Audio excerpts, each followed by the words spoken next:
In the remote village of Raven's Hollow, nestled deep in the misty mountains, there was a tale whispered only in hushed tones around crackling fires. It spoke of the Spectre Woods, a dense forest where the trees stood twisted and gnarled, casting ominous shadows even in the light of day. Local folklore warned of a vengeful spirit that haunted those woods, forever cursed to roam after a tragic betrayal.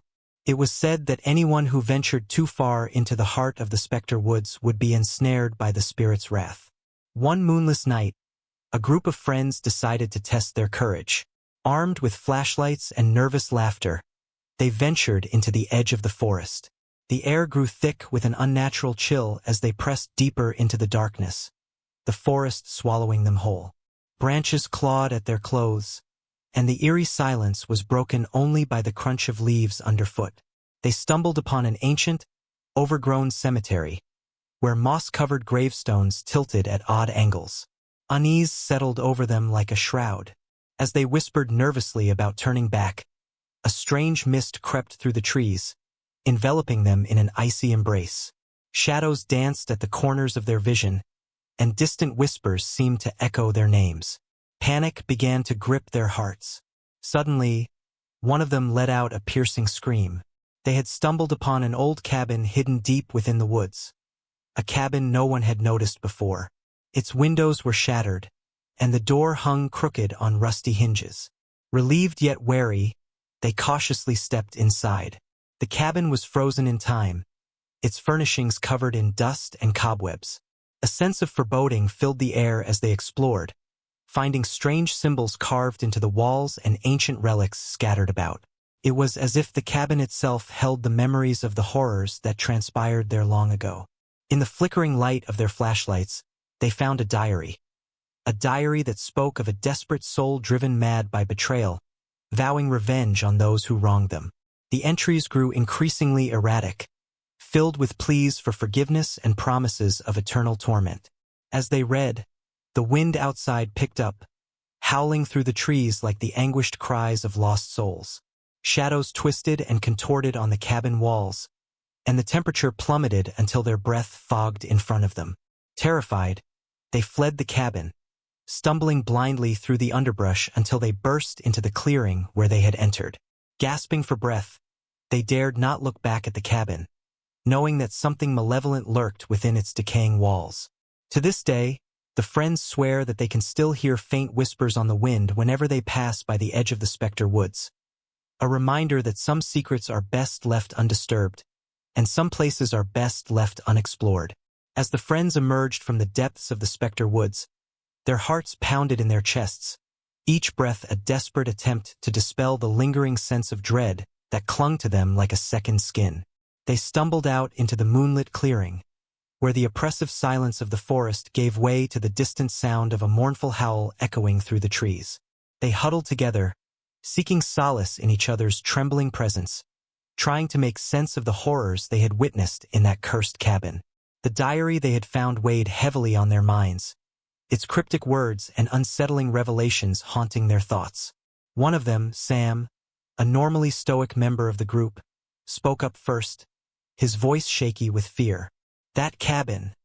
It felt like we weren't alone in there. Did you hear those whispers? I swear, I felt a presence watching us." His friends nodded in agreement, their faces pale in the moonlight.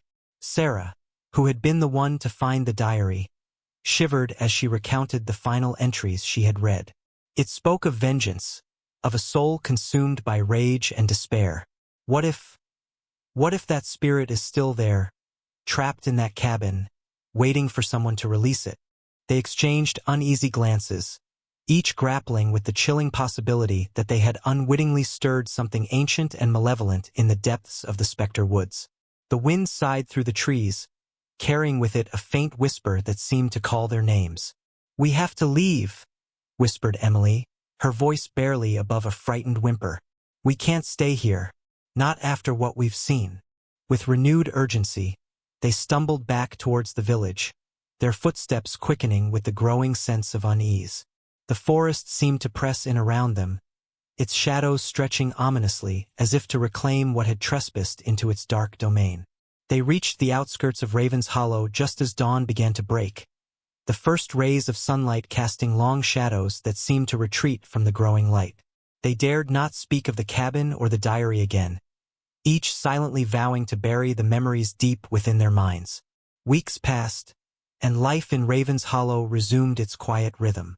Yet, the friends could never quite shake the feeling that they had brought something back with them from the Spectre Woods, that the spirit of the cabin lingered on the edge of their consciousness, waiting for an opportunity to remind them of its presence.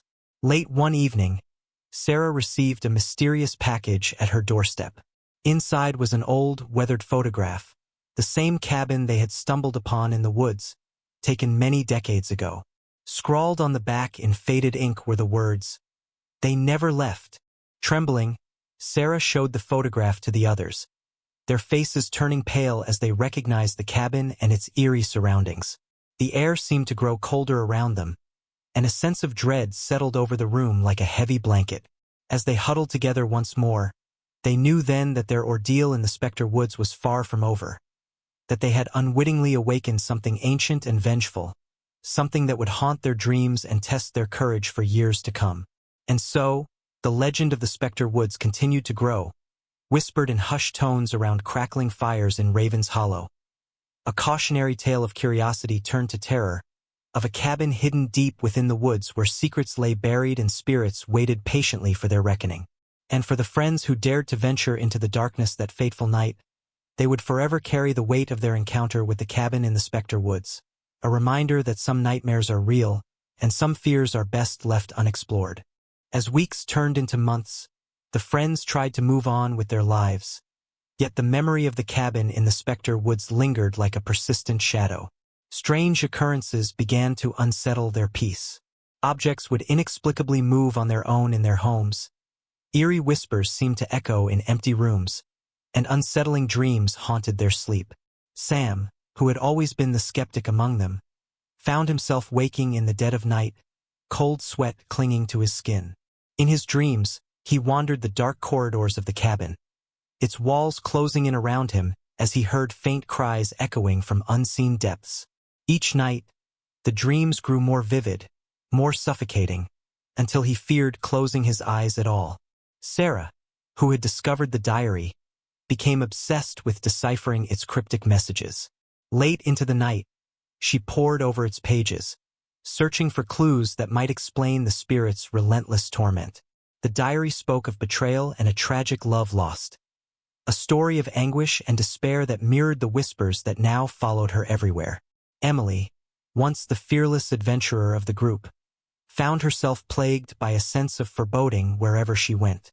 The woods seemed to whisper her name as she passed, their shadows stretching ominously as if to reach out and ensnare her.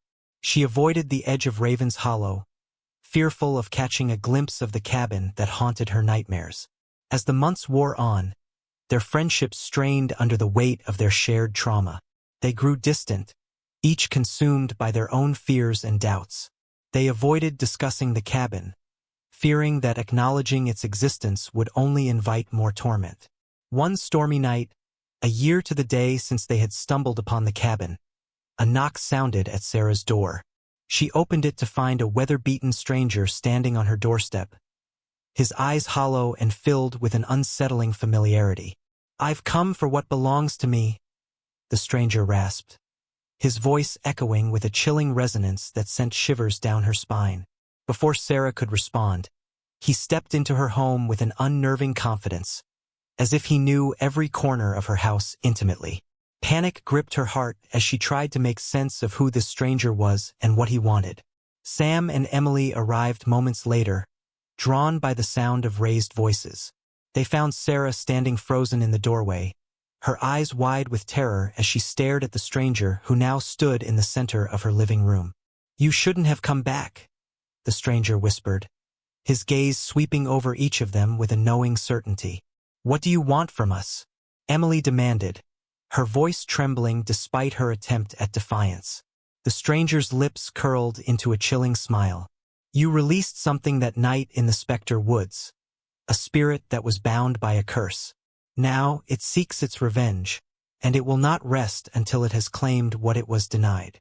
As he spoke, The air grew colder around them, and the faint sound of whispers filled the room. A haunting chorus that seemed to echo from the very walls themselves. "You must undo what you have done," the stranger continued, his voice growing more urgent.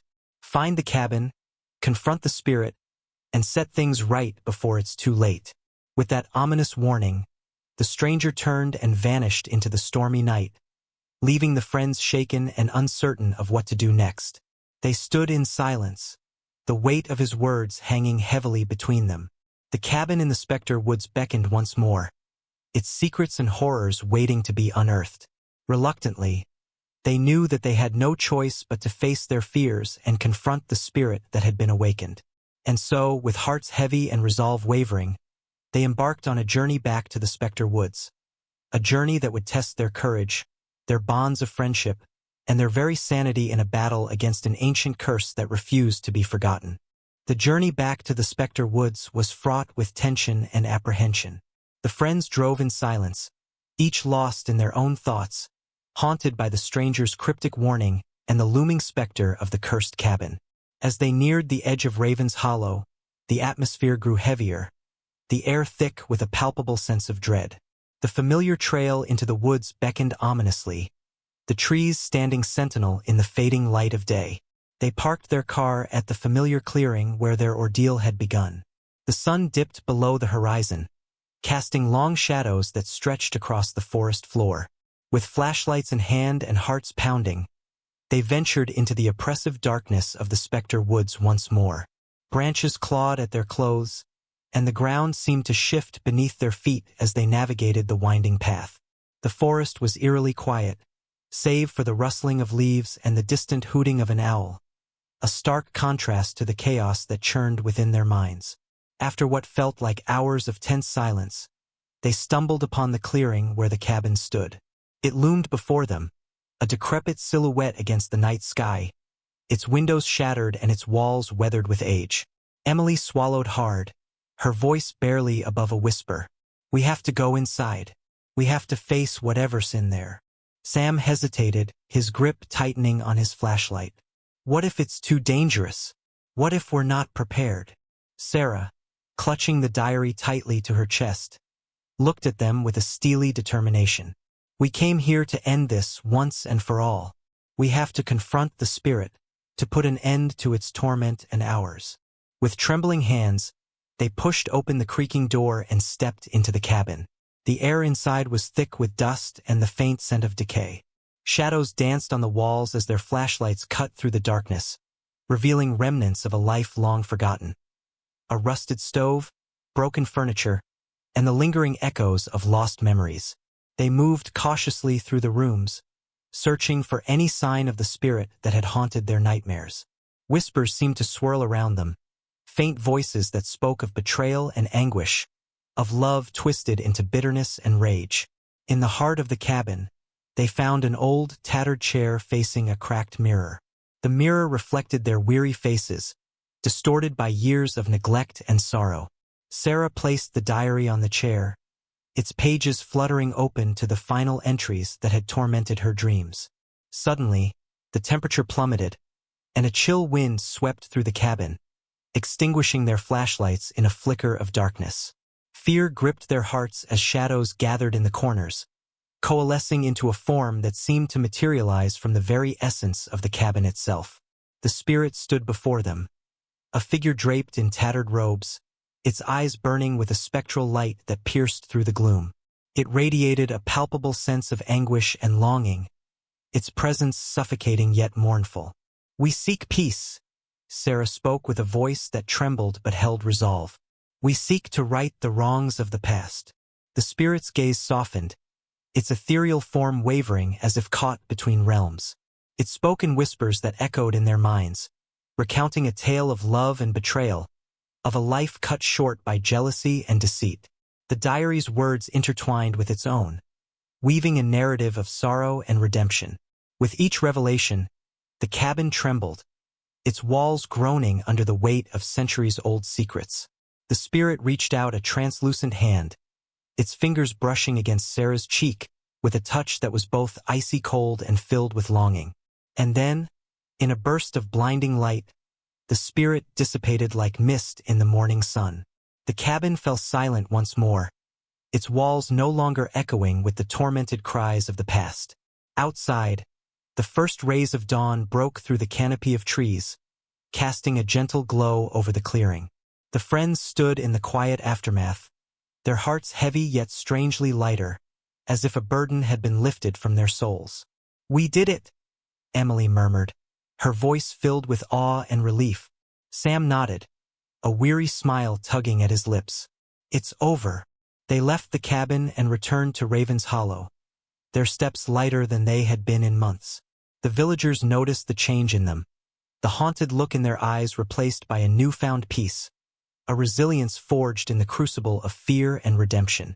Years passed, and the legend of the cabin in the Spectre Woods faded into obscurity, remembered only in whispers and half-forgotten tales. The friends remained close, bound by a bond forged in the crucible of their shared ordeal, forever changed by their encounter with the spirit of the woods. And in the quiet moments of reflection, they would sometimes find themselves drawn back to that fateful night, to the cabin where they had confronted their deepest fears and emerged stronger for it. A testament to the enduring power of courage, friendship, and the resilience of the human spirit. As the years passed, life in Raven's Hollow settled back into a semblance of normalcy. The friends, once bound together by their harrowing experience in the Spectre Woods, moved on with their lives. They found solace in their careers, started families, and watched as the seasons changed the landscape around them. Yet, despite their efforts to bury the memories of that night, the cabin in the Spectre Woods remained a haunting presence in the back of their minds. They spoke of it rarely, if ever, yet its shadow lingered in quiet moments. The flicker of a candle, the rustling of leaves in the wind, the distant call of an owl in the night. Sam became a respected architect, his designs blending modern innovation with a deep respect for the natural world. Emily pursued a career in environmental conservation, dedicating herself to preserving the beauty and mystery of the forests that had once held them captive. Sarah found fulfillment in writing, channeling her experiences into stories of resilience and the triumph of the human spirit. On a crisp autumn evening, a reunion brought them back together in Raven's Hollow, a chance to reconnect and reminisce about the passage of time. They gathered around a crackling fire, the warmth of the flames a stark contrast to the chill that still lingered in their memories. Over steaming mugs of cider, they spoke of their families, their careers, and the twists and turns that life had taken since that fateful night in the woods. Laughter mingled with bittersweet nostalgia as they recalled moments of bravery and fear, of secrets shared and burdens lifted. As night fell and the fire burned low, Sarah's voice grew quiet, her gaze distant as she stared into the dancing flames. "Do you ever wonder," she began softly, "if we truly put that spirit to rest, or if it was just a fleeting moment of peace?" Sam shook his head, his expression thoughtful. "I'd like to believe we did. That night, it felt like a reckoning, a closure we desperately needed. The spirit seemed at peace in the end." Emily nodded, her eyes clouded with memories. "But sometimes, in the quiet of the night, I still hear echoes, whispers that make me wonder if we truly escaped the grasp of that darkness." Silence fell over them, broken only by the crackle of embers and the distant call of the wind through the trees. The cabin in the Spectre Woods loomed large in their minds, a testament to the enduring power of fear and the resilience of the human spirit. Suddenly, a gust of wind swept through the clearing, sending sparks swirling into the night sky. They looked up, startled, as the flames flickered and danced in response to an unseen force. Shadows seemed to gather around them, as if the forest itself held its breath in anticipation. And then, just as quickly as it had come, the wind died down, leaving them in a hushed stillness. The fire burned steady once more, casting flickering shadows on their faces. "We may never know for certain," Sarah murmured, her voice barely audible over the crackling fire. "But perhaps some stories are meant to linger, to remind us of the strength we found in the face of darkness." They sat in quiet contemplation, the weight of their shared experience hanging between them like a veil. The night wore on, stars emerging one by one in the velvet sky. As they bid each other farewell and returned to their homes, a sense of peace settled over them. A reassurance that, whatever the truth of that night may be, they had faced it together and emerged stronger for it. And in the heart of Raven's Hollow, where the forest whispered its secrets and the spirits of the past danced on the edge of perception, the legend of the Spectre Woods continued to weave its tale, a testament to the enduring power of courage, friendship, and the eternal mysteries that lie within the shadows of the human soul. Thus, the story of the Spectre Woods and the cabin that held its secrets faded into the realm of folklore, leaving only whispers and echoes in the quiet corners of Raven's Hollow. A reminder that some journeys never truly end, even as they fade into memory.